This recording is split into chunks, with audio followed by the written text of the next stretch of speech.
why would someone want to be able to live off the land? What's the big takeaway there? Well, when would you want help to arrive? Do you really think the government can help everyone all at once?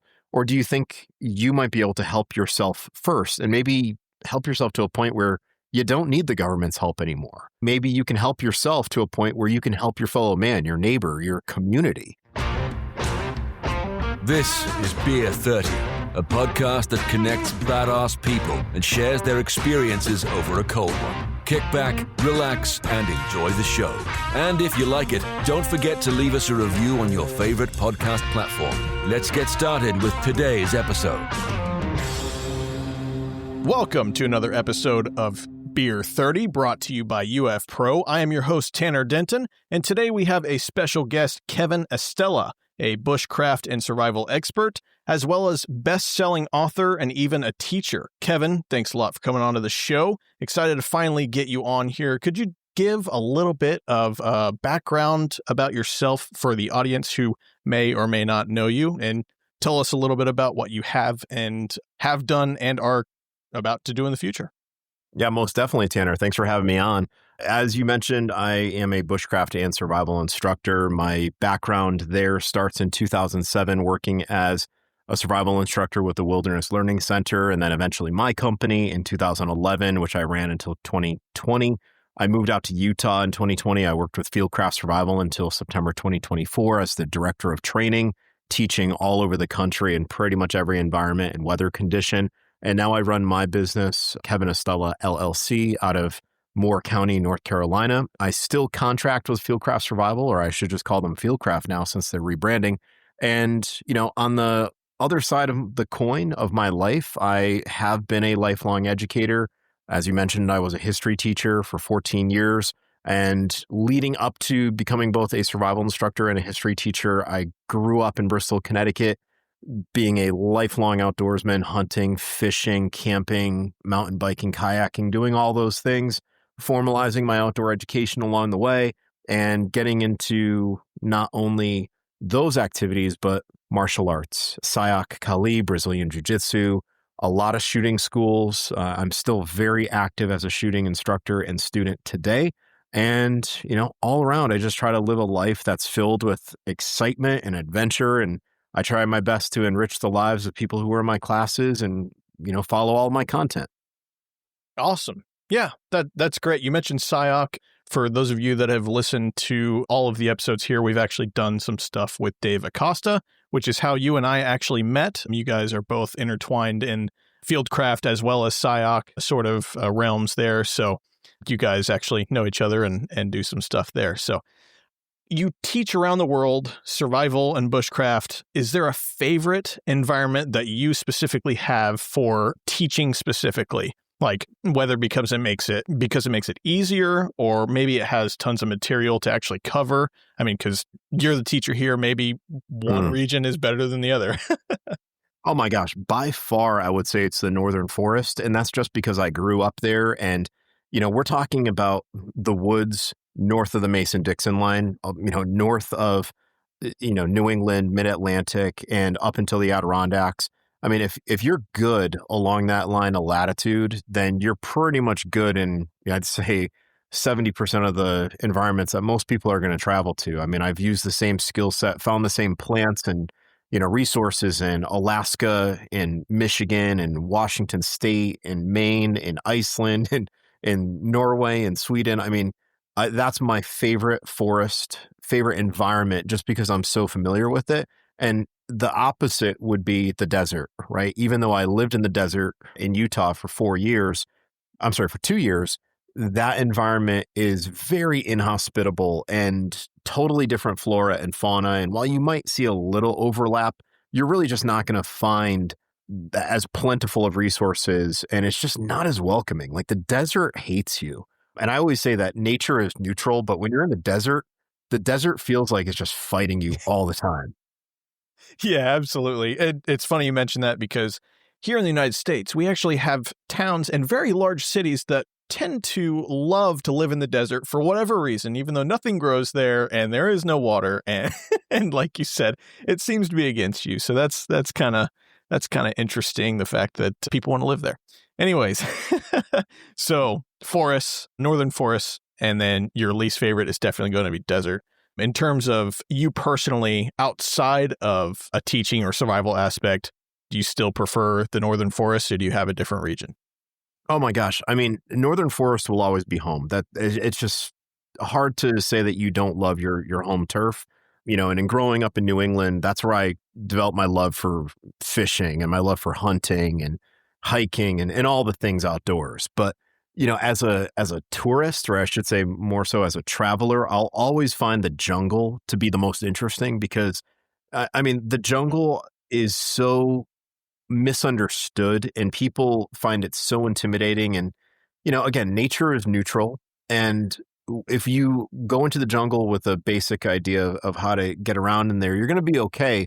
I mean, when you let fear take over, it's going to drive you wild. And in the jungle, there are plants and animals. I am certain there are plants and animals in the jungle that haven't been discovered yet that may hold a key to curing some of the worst diseases and ailments the human body can endure. So I'm a huge fan of traveling to places that I don't normally get to see every day. And while I do live on the East Coast and I've got, the pine forest down here and I've got the sand hills where I live now, if I'm going somewhere where I feel like a kid in a candy store, I love the jungle because you might on one turn in the jungle find a whole bunch of howler monkeys, right? A troop of howler monkeys, and they sound demonic when you hear them. And then you go a little bit further and you find poison dart frogs or hummingbirds that are the size of your fingernails, and yet they are so detailed. And I had a friend once say that, God did his best work in the jungle. And then I've had other people say God did his best work underwater, because the same is true when you go scuba diving and you see, just these little details of things that look like they're from outer space. And I really think those two locations, jungle and ocean, I'll say are maybe tied for my two favorite if I have to travel somewhere to experience it like a little kid and just get excited for what I'm about to see. Yeah, anytime I go to the zoo or something, I'm I'm always like, okay, I can't wait to get to the rainforest section, because that section is the most badass. You have pythons, you have, like you said, dart frogs and stuff like that. You have insane creatures and monkeys and birds and all that stuff. So yeah, I could definitely see how jungle could be someone's favorite. Now, in terms of actually surviving there, that seems pretty difficult. Trying to survive in a rainforest where everything is like, I don't know, you could touch a frog and come down with an insane illness. Yeah. And I mean, survival priorities, a lot of people think that survival priorities are set in stone, right? Security, shelter, fire, water in a very strict order, but that's just not the case. And, you may have really good clothing on your back and you might have a windbreak, but you don't necessarily have good insulation, or you might not have the best clothing to deal with precipitation. Well, in the jungle, you're dealing with that wet, right? You're dealing with that constant humidity. So it's a task of just dealing with being miserable. And what I mean by that is that once you're damp in the jungle, you never really fully dry out until you leave the jungle. And you might have a set of dry clothes that you change into at night if you're spending a night there, but it's never fully as dry as when it first comes out of your dryer, So it's very challenging in some ways. But again, you go into any of these environments, whether it's the jungle, the Arctic, it's the ocean, it's the desert, and you look at like, okay, what are the most likely threats? What are the most dangerous threats? And you just plan accordingly, and there are people out there that would say, hey, I'm just going to go into the jungle with just a machete and I'm going to live off the land. It's like, okay, but manage your expectations of how comfortable you're going to be. While you can make some creature comforts with that machete, it's so much easier to carry a good hammock with a mosquito net. It's so much easier to carry a good wet weather fire starter than trying to harvest something off the land. So you just have to manage expectations, man. And unfortunately, we live in a society where people get most of their information from watching cable television, and cable television is meant for ratings. So the average person is going to look at cable television and say, all right, I'm going to follow that course of action, but it's going to lead you to have a miserable time instead of a time where you just really feel like you're having the time of your life. exploring something that you've never seen before, or, visiting something that you've only read about. So yeah, man, I think it's it's very easy to get overwhelmed in something like that, especially since you're talking about triple canopy in jungles, right? Like, oh, I'm just going to climb to the top of that tree and find my bearings. Then you realize, like, okay, there's more layers to it, and there's even another layer on top of that, and it never fully sees sunlight. It's pretty wild. That is nuts. Yeah, I cannot imagine the just mental stress alone of you always being like, I'm wet again, like always. I mean, you could hang your socks above a fire maybe, but then it's going to rain a couple seconds later and they're just going to get wet again. And your boots are going to be soaked no matter what type of Gore-Tex you have or anything like that. Now, on the opposite side, the Arctic environment. Right now, as we're recording this, UF Pro has an Arctic survival series going on. Have you ever had to attempt survival or teaching survival in Arctic environments with tons of snow and or ice? Oh, yeah. Yeah. I created the week-long winter survival program at the Wilderness Learning Center, where the majority of the time that we spent in that program was outdoors, with the only exception being 30-minute to an hour-long break for breakfast, lunch, and dinner inside of a heated tent. But aside from that, I mean, we were in freezing temperatures the entire time. And when it finally broke, 32 degrees and people could see the sun, we were taking snow baths because it was in the teens for the vast majority of the week. And by the time that you get a 20-degree temperature swing, it feels hot where you're walking around in a t-shirt and you become accustomed to the cold. So I have taught the winter survival program up at the Wilderness Learning Center. I've also this was in August of 2016. I did over 100-mile float trip on the Sag River inside of the Arctic Circle in Alaska.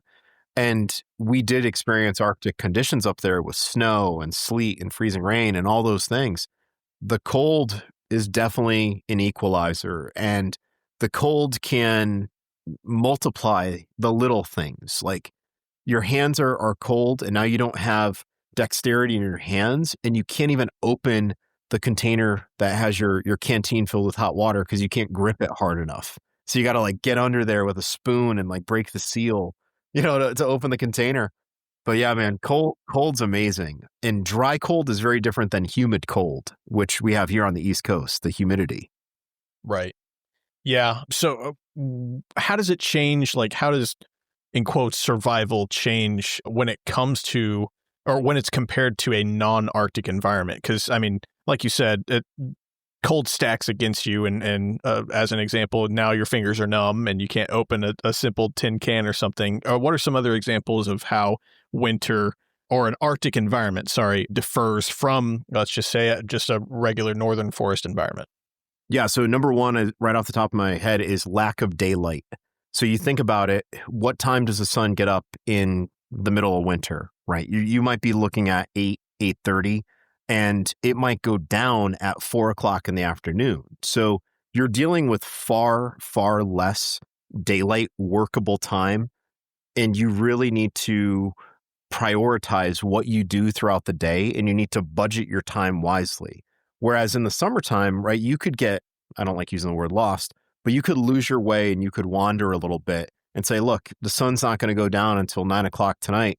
Well, you might lose 5 extra hours in the wintertime, and you might not have time to look around to gather your bearings, because now you have to worry about setting up your shelter. And oh, by the way, did you set up your shelter where there's plenty of wood to burn throughout the night? Because depending on the scenario, you may or may not have a heat source, an insulation source. And if that's the case, then you need to start looking for wood 3 hours ago, because everyone always says, oh, I have enough wood, until they realize at 4 in the morning or 5 in the morning, just before the sun is starting to get to the horizon and start to show that it's going to come out, that's the coldest time of the day. And it's the worst feeling in the world when your wood runs out right as that sun is about to come up, and it's pushing all the cold air down. So it just gets colder. So time is definitely one of those factors. The other thing is the basic gear that you carry. I mean, anyone that has known me for years knows that I carry a Swiss Army knife, and I love my Swiss Army knives, right? I grew up watching MacGyver, even though he's very anti-gun. I get it. I love the fact that he carried a Swiss Army knife, and that's why I still carry one today. I use it all the time. But I don't like folding knives in the winter because it's a small manipulative that I have to use with not so dextile hand, no dexterity in my fingertips. So you think about it, it's better to carry, say, a neck knife that I can use to open packages of food. I can use for shaving a feather stick, whatever it may be. And then on top of that, my ferro rod scraper goes from a little scraper to something that I can hold with all four of my fingers, like a lobster claw, and with mittens on. So you look at all your kit and you say like, okay, well, what am I going to carry that I can operate with gloves or gloves and mittens on? Because I like that combination of a wool glove and a leather mitten, because the mitten's going to keep your four fingers warmer than individual pockets for each finger in a glove. But then I can always take off that wool over mitt and I can use my gloved hand for something that requires more dexterity. So your clothing changes, how you manage time, that changes. Here's the other one that people forget. Your caloric intake has to change. So if you think about it this way, how many calories are in the average diet, right? Like for a 200-pound man, they say what? 2,000 calories per day. So you factor 2,000 to 2,500 calories. Well, now go 1.5 if you're doing activity in the great outdoors. So now someone might be consuming 3,000 calories if they're a 200-pound man. Well, in the winter, you're looking at a factor of about 2 to 2.5. It's not uncommon for me to consume in excess of 5,000 calories in a day.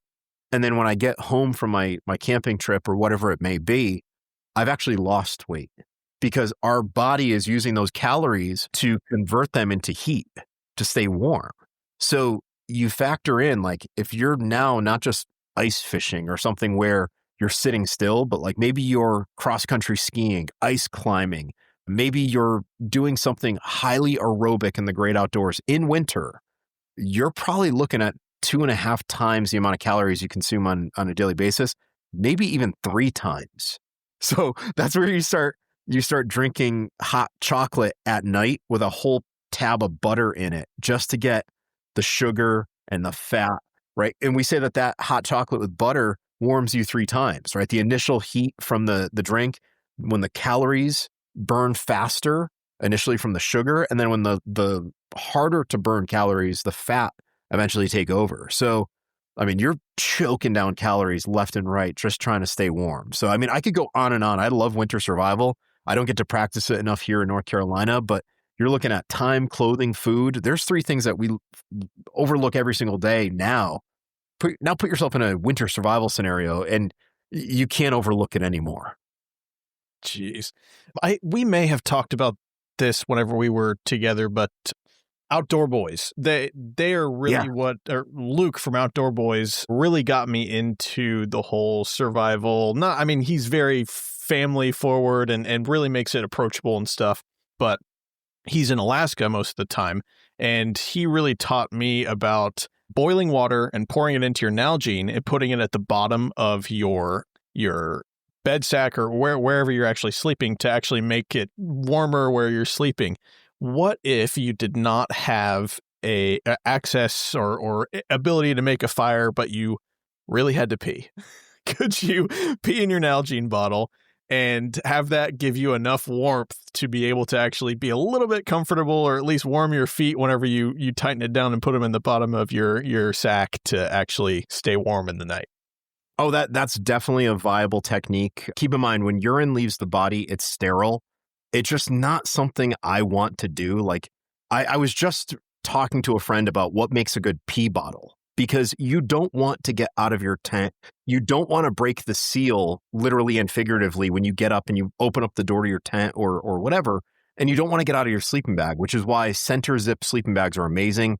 You can get up like an inchworm onto your knees, do your business right through the center zipper, and you never break the seal around your neck. But what makes a good pee bottle? Number one, it's got to have a screw top.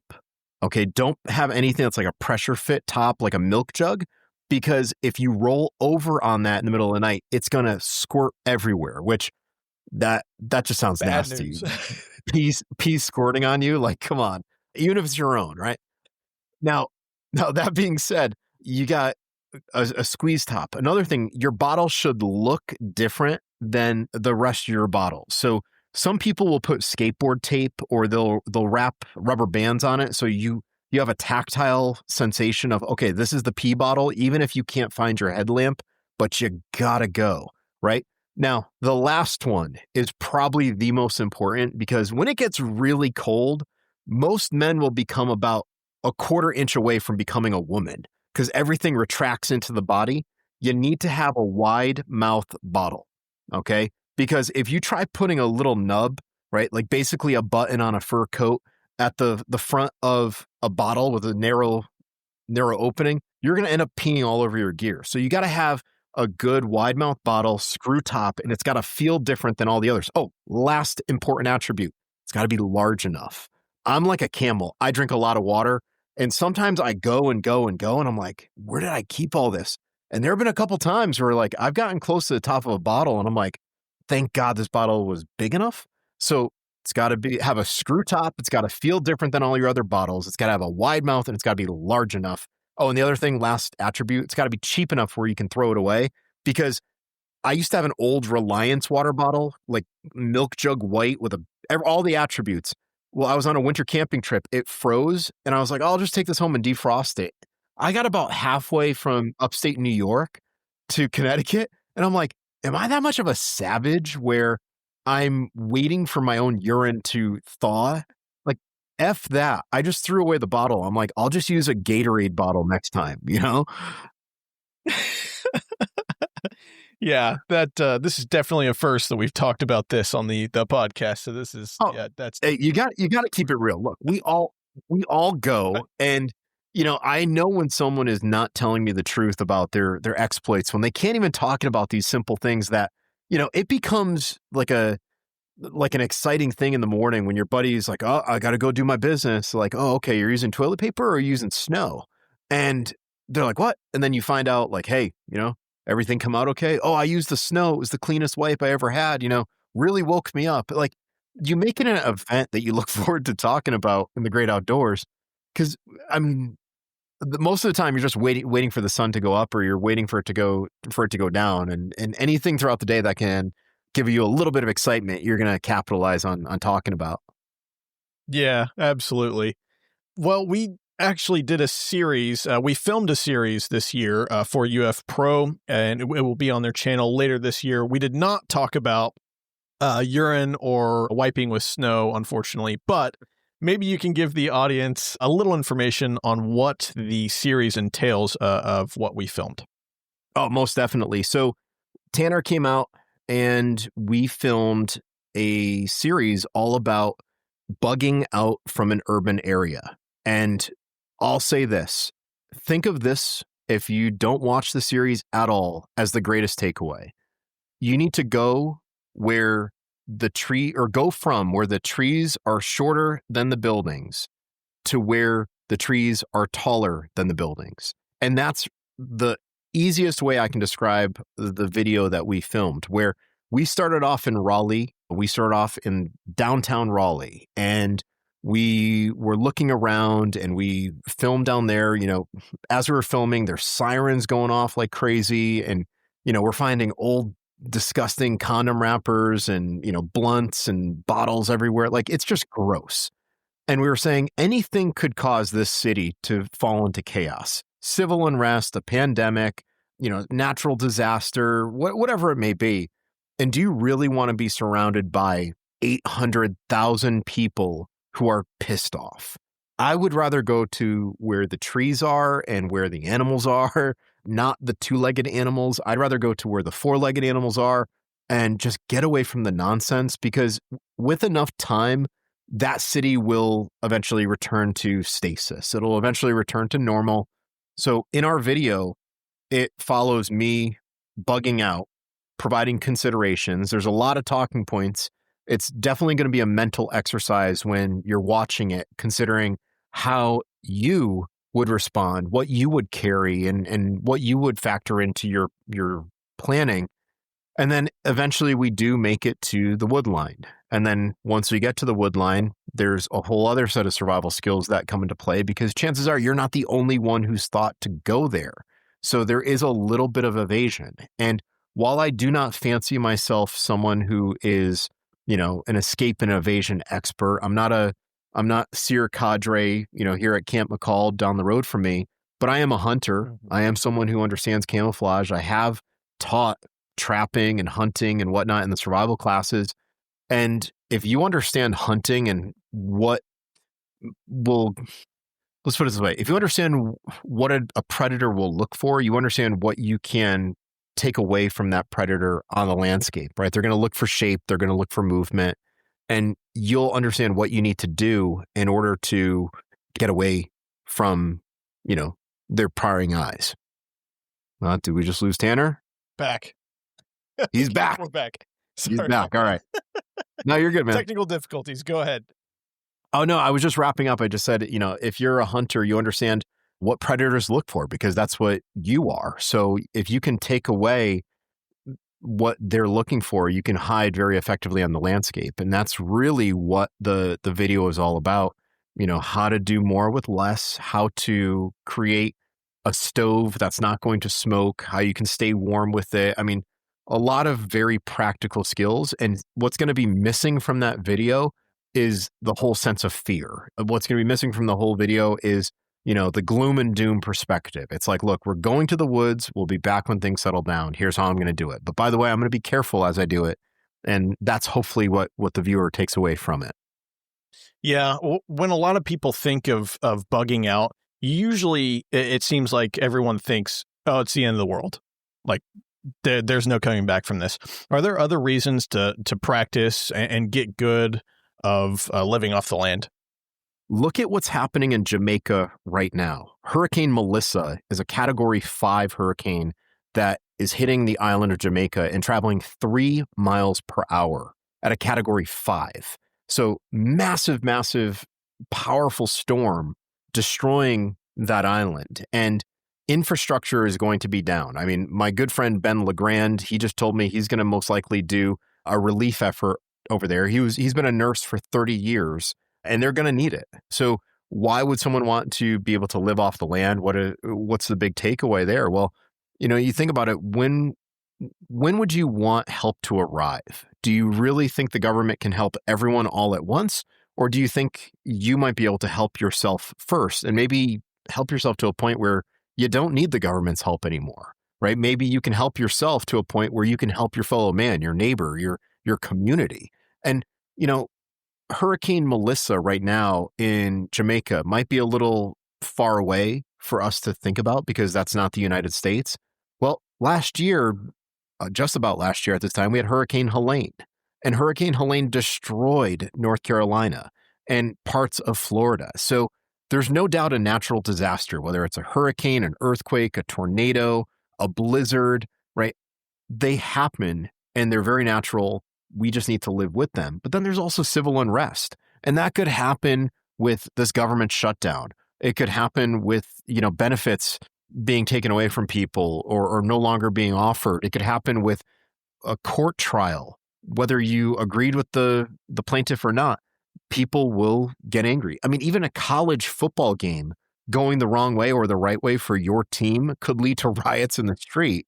And I mean, the list goes on and on and on. We had a blackout here in December of 2022 here in Moore County that was caused by some random people shooting up a power substation, right? And I say random people. We don't even know. They're still on the loose.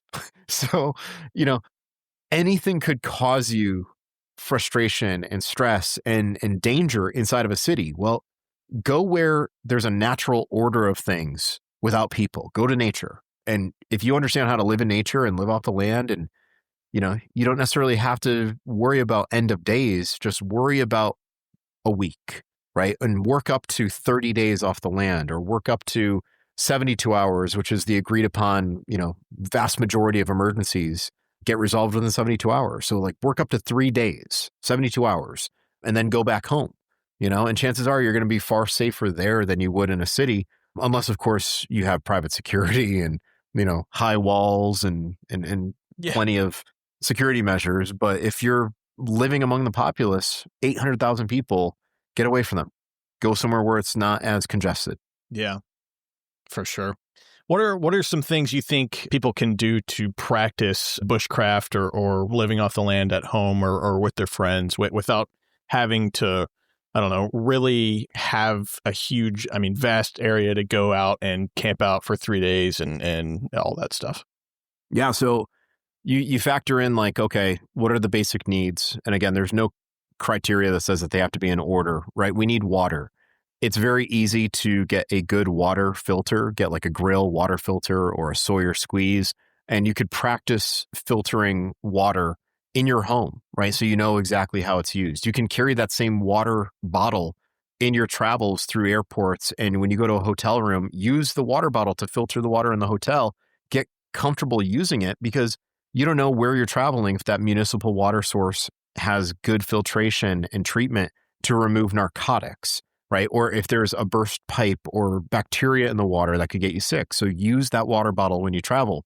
Another thing that you can do is learn how to utilize basic items for basic fieldcraft. So understand how to create cordage and understand how to manipulate cordage, because that cordage can be used to tie down something on your roof. It can be used to secure a window shut in a storm. That cordage can be used to build structures, primitive structures, pioneer lashing. Like, understand how to use cordage, understand how to build fires. If you have an opportunity to go and grill with your friends, go to a place that has those waist high charcoal public grills. And instead of using, your basic briquettes and lighter fluid, start a fire with store-bought firewood if that's the easiest access you have. But start it and build that fire with natural coals with a true, bundle of wood as opposed to charcoal briquettes. And then on top of that, it's like, just understand what it takes to camp indoors, right? Like if you had to camp indoors, could you fashion a light source? If you had to camp indoors, how are you cooking your meals, right? Like what kind of stove could you make where you have a reliable heat source that could carefully and comfortably cook on top of a pan? So, like all this stuff, it just comes down to willingness and your ability to practice it in your daily life. And just like any expert, right? Or anyone that you would say, wow, that person's a pro, they're able to execute the fundamentals smoothly to the point where they don't even have to think about the fundamentals because they just do it all the time. So you figure if you're able to do the fundamentals daily and you make it part of your life, you're not practicing, you're just living that lifestyle. And when the proverbial fit hits the shan, all that you got to do is just continue doing what you're doing, but you might be moving your location from say the city to a rural environment. Okay, to wrap it up here, do you think you have any specific skills that you think one should practice, like whether it be mentality or physical or whatever it may be, that someone should practice and be good at, no matter if they're in an urban environment or if they do live out in a rural place like I do here? So this one goes to what I just did this morning. I had a chance to train with 3 guys. We're establishing a training group here. Dave Acosta works with the AMTAC, Bill Rapier, training program. Well, the group that I just assisted with this morning, was an AMTAC training group here in Moore County. Well, I think it's important to understand your body and understand your body's dynamics. And what I mean by that is whether you are rucking or you are trying to move someone's body or you're just trying to be a physical being, right? Being able to utilize all of your mass, right? All of your muscle. You need to be able to practice that. And what I mean by that is like, will you be able to drag that tree or carry that tree? Maybe not necessarily the Arnold in Commando way, right? But could you move firewood if you needed to, right? The only way to find out is by doing it. Could you control someone with a wrist lock where they can't run away and they're going where you want them to go? Could you do that? Well, the only way to find out is if you train. I think understanding your body and what it's capable of And having people to push you is so important.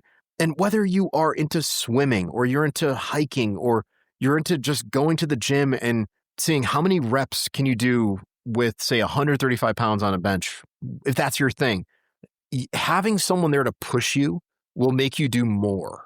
And then you understand what you're capable of doing, right? Like our video, we talked about walking. And the only way you know if you can walk with a ruck is by doing it. And, if you're into running, what's your mile? Well, my mile in high school. No. You're 35 years old. You're 45 years old. What's your mile now? Right? The only way to know that is by doing. So I think whoever's listening, whoever is looking to say, like, I want to be better than I was yesterday, well, do something today and then do it again tomorrow and push yourself 1% more or 3% more or 5%, or do something tomorrow, but bring a friend along and increase your capability by building the group that you're working with. That's going to be there to help you, that you're there to help them. And honestly, like, no one is an island of one. Survival is not a solo sport, right? We always say, like, you need to have a group of people to help you survive. So I would say move your body. Very, very important. Don't ever let yourself get complacent and say, like, oh, I'll lose those 5 pounds next month. Start losing them now, right? Like, you got to build up that willingness, and that willingness is decided with everything that you do, right? Hit snooze. Guess what? You're not willing to wake up. Get an extra slice of pumpkin pie at Thanksgiving, fatty. Guess what? You probably should have stopped yourself. And yes, I will fat shame people. Don't worry. I will eat a whole pumpkin pie maybe once this year, but I will also work it off. So if you're going to take those severe actions, then you also have to be able to deal with severe consequences, like your friends calling you fat. Like I will probably be called when I eat a giant pumpkin pie. Well, Kevin, thank you so much for coming on to the show. I'm glad we finally got it together, especially after actually doing the series. I'm looking forward to the series coming out. I think it turned out great. For the listeners, thank you for tuning in, and be sure to tune in to the newest Pros Guide series on UF Pros channels. YouTube is the best place to watch it, and stay tuned for the next episode of Beer 30. So there you have it. This concludes another episode of UF Pros Beer 30 podcast. Want more information about UF Pro and tactical clothing for professional end users? Then please visit ufpro.com or follow our channels on YouTube, Instagram, Facebook, and TikTok.